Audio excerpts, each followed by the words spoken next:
Hello everyone. आज का जो मेरा टॉपिक है वो है ventricular remodelling in heart failure. तो सबसे पहले हम इस टर्म की डेफिनेशन और कॉजेज के बारे में जानेंगे इस वीडियो में। तो वेंट्रिकुलर रीमॉडलिंग को जानने के लिए सबसे पहले हम वेंट्रिकुलर रीमॉडलिंग जो टर्म है उसको दो पार्ट्स में डिवाइड करेंगे। First one is ventricular which is related to the ventricles and remodelling means reshaping it. तो वेंट्रिकुलर रीमॉडलिंग है क्या? इसमें क्या होता है कि जो हार्ट में है स्ट्रक्चरल चेंजेस हो जाते हैं, सच एज उसकी साइज चेंज हो जाता है, शेप और फंक्शन। अब ये यूजुअली अल्टर होता क्यों है? जब हमारी हार्ट में कोई इंजरी हो जाती है, सच एज हार्ट अटैक या क्रॉनिक कंडीशंस जैसे होती है हमारी क्रॉनिक हाइपरटेंशन, जो क्या करती हैं, जो वेसल्स हैं उनको डायलेट करवा देती है, leading to dilatation. Hypertrophy means increase in the number of the cells. ध्यान से देखिए, हार्ट की जो सेकंड वीडियो है उसमें क्या है, जो ब्लैक मार्कर से मार्क किया गया है वो क्या है? हाइपरट्रॉफी। हाइपरट्रॉफी क्या है? Increase in the number of cells. Okay.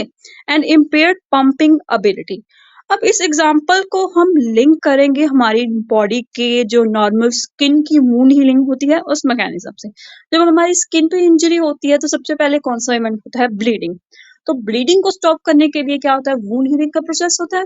तो वूंड हीलिंग में क्या है, हमारी जो स्किन है वहां पर वूंड बनेगा। ठीक है। तो वूंड एक हिसाब से जो ये हाइपरट्रोफी है वो भी हम कह सकते हैं एक रिपेयरिंग का प्रोसेस है जो हार्ट ने अपने आप को बचाने के लिए स्टार्ट किया था।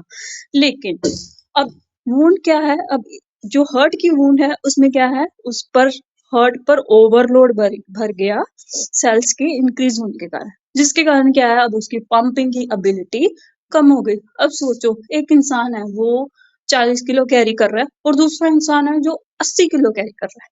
तो 80 किलो कैरी करने वाला जो इंसान होगा उसको चलने में तकलीफ होगी। सिमिलरली हार्ट को भी पंप करने में थोड़ी सी प्रॉब्लम स्टार्ट हो जाएगी।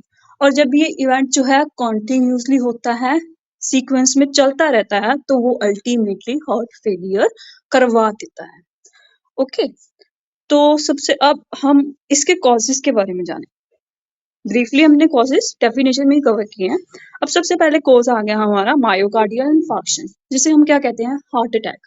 हार्ट अटैक में क्या होता है, जो हमारी ब्लड के टिश्यू है वहां पर ऑक्सीजन की सप्लाई जो है वो बंद होने के कारण वो टिश्यू जो है वो डाई हो जाता है। अब डाई होने के कारण क्या हुआ? ब्लड सप्लाई नहीं पहुंची, डाई हो गया।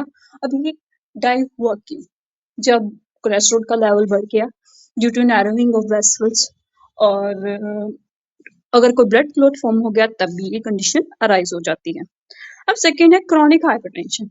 Hypertension means rise in blood level, blood pressure level. Okay.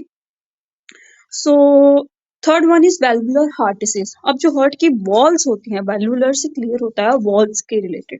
तो वॉल्स का क्या फंक्शन है? वो ऑरिकल से वेंट्रिकल में ब्लड लेके जाती है, वेंट्रिकल से ऑरिकल में लेके आती है।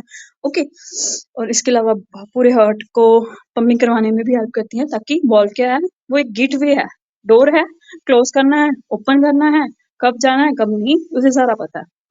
अब नेक्स्ट कोर्स आ गया कार्डियोमायोपैथी। कार्डियोमायोपैथी में क्या हो रहा है, जो मसल्स हैं वो वीक हो रहे हैं। Myopathy means which is related to the muscles. अब हार्ट के जो मसल्स है उनकी वीक होने के कारण भी क्या है, जो पंपिंग एबिलिटी जो है वो डिक्रीज हो जाती है। तो ये था हमारी डेफिनेशन और कॉजेज फॉर पैथोफिजियोलॉजी। हम नेक्स्ट वीडियो में बनाएंगे, और तब तक के लिए लाइक कीजिए, सब्सक्राइब कीजिए, फॉलो कीजिए। Bye bye, thank you.